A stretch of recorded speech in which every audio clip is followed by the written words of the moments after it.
Assalamualaikum warahmatullahi wabarakatuh. Perkenalkan, saya mahasiswi semester 6 Manajemen Pendidikan Islam STAI Hasan Jufri Bawean.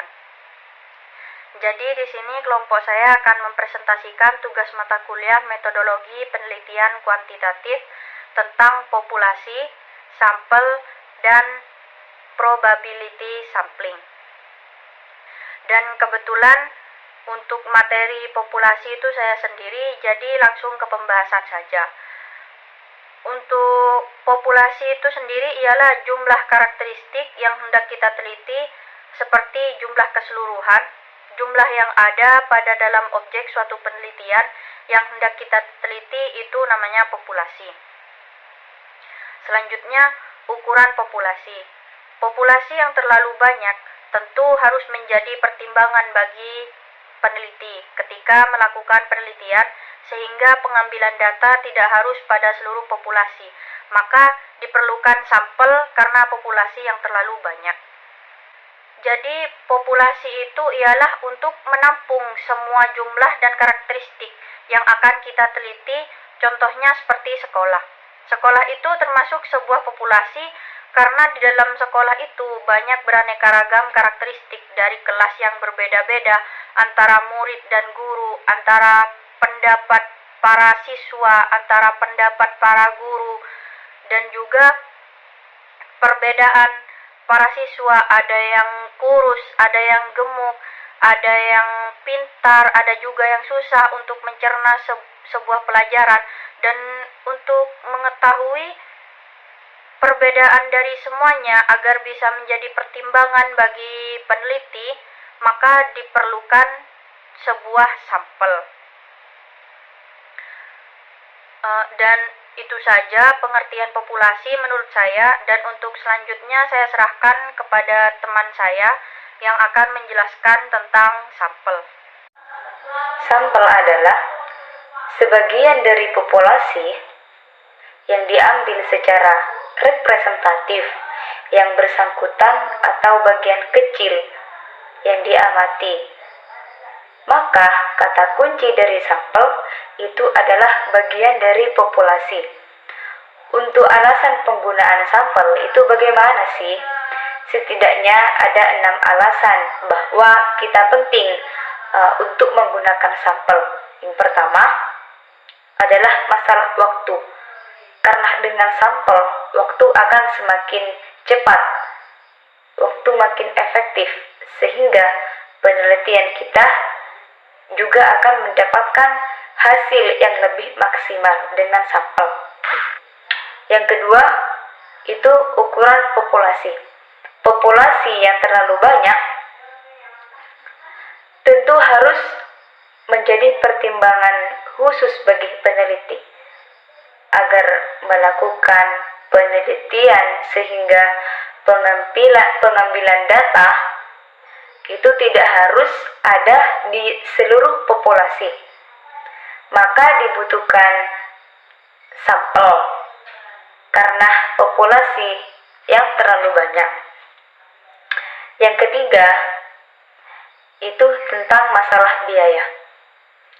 Masalah biaya ini juga mempengaruhi alasan bagaimana kita mengambil 2 sampel, karena dengan sampel atau objek penelitian yang banyak tentu memerlukan biaya yang banyak juga.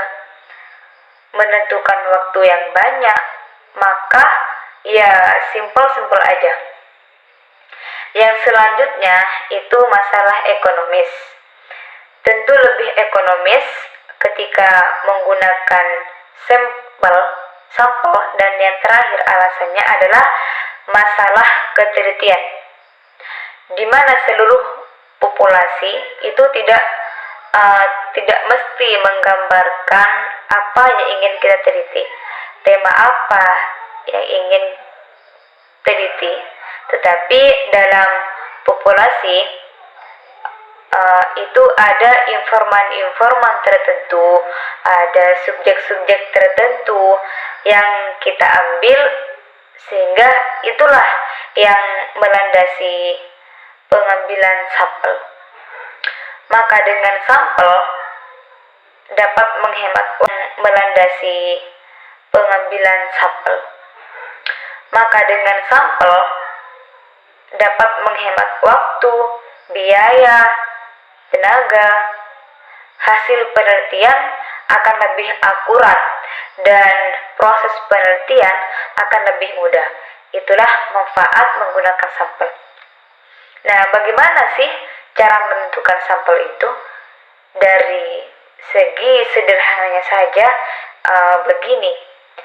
Jika kita memiliki populasi antara 0 sampai 100, maka sampelnya 100%.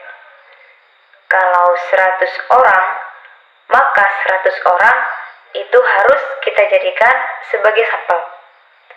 Nah, kalau antara populasinya 101 sampai 1000, maka kita dapat menggunakan 10%-nya.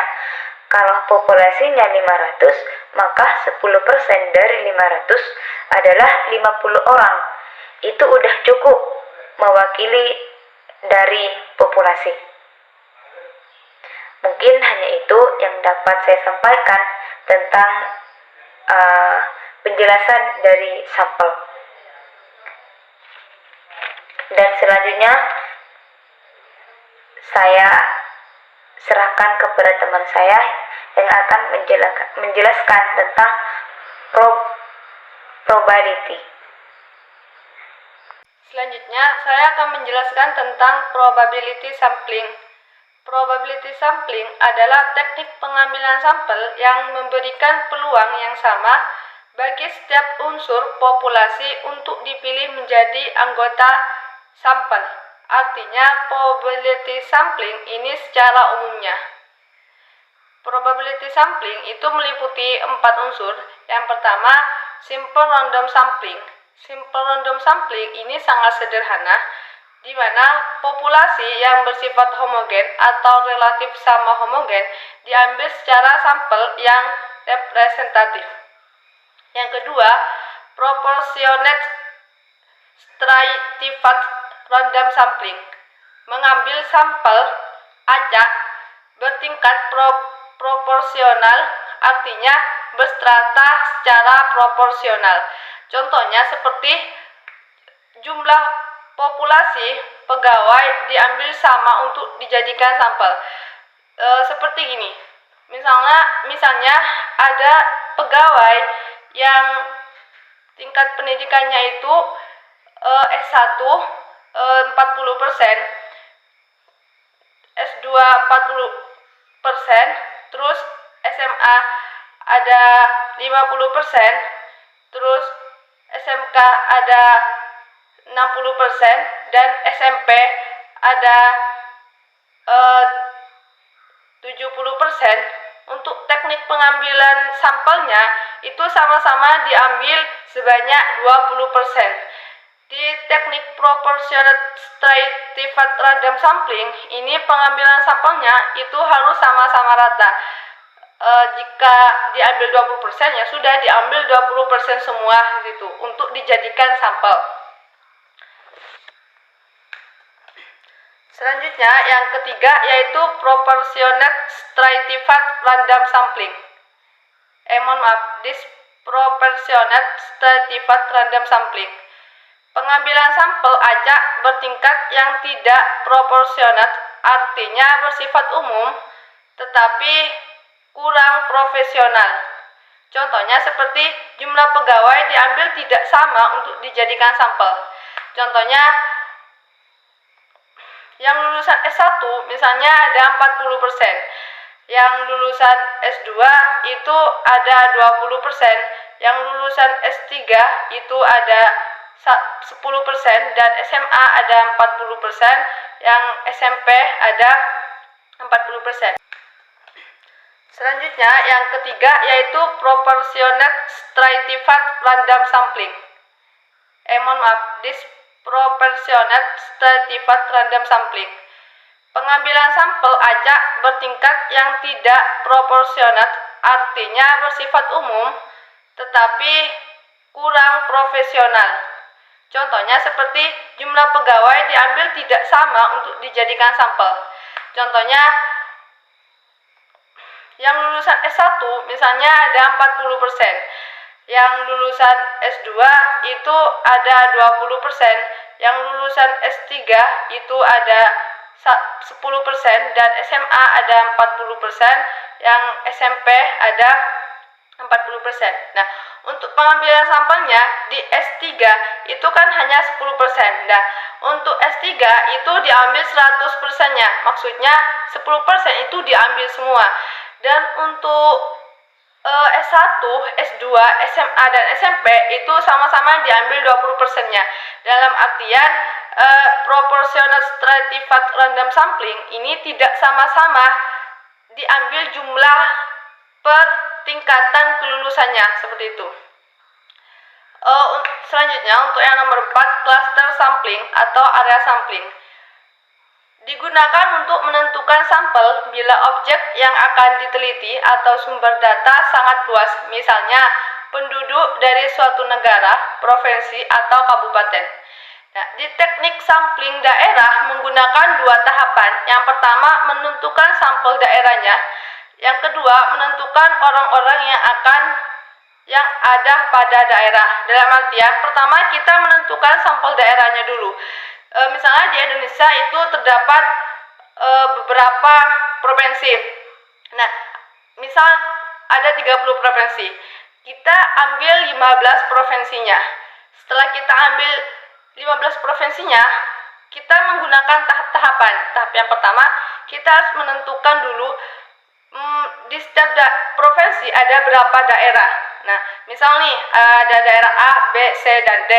Selanjutnya, setelah itu kita kerucutkan lagi,